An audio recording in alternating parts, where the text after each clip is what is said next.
If I were the devil. If I were the devil.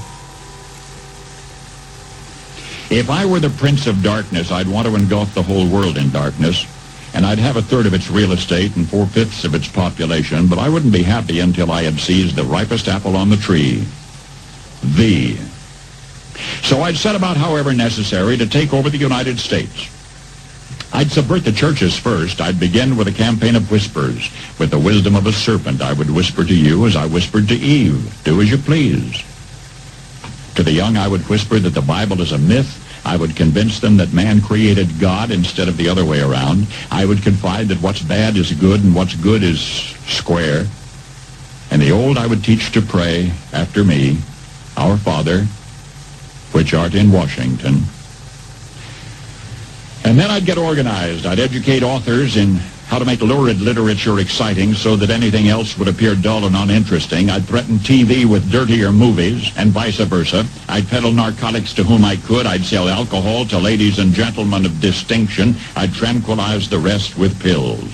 If I were the devil, I'd soon have families at war with themselves, churches at war with themselves, and nations at war with themselves, until each in its turn was consumed. And with promises of higher ratings, I'd have mesmerizing media fanning the flames. If I were the devil, I would encourage schools to refine young intellects, but neglect to discipline emotions. Just let those run wild. Until before you knew it, you'd have to have drug-sniffing dogs and metal detectors at every schoolhouse door.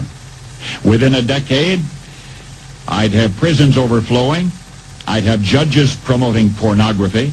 Soon I could evict God from the courthouse, then from the schoolhouse, and then from the houses of Congress. And in his own churches, I would substitute psychology for religion and deify science. I would lure priests and pastors into misusing boys and girls and church money. If I were the devil, I'd make the symbol of Easter an egg and the symbol of Christmas a bottle. If I were the devil, I'd take from those who have and give to those who wanted until I had killed the incentive of the ambitious. And what'll you bet? I couldn't get whole states to promote gambling as the way to get rich. I would caution against extremes in hard work, in patriotism, in moral conduct. I would convince the young that marriage is old-fashioned, that swinging is more fun, that what you see on TV is the way to be. And thus I could undress you in public, and I could lure you into bed with diseases for which there is no cure. In other words, if I were the devil, I'd just keep right on doing what he's doing. Paul Harvey. Good day.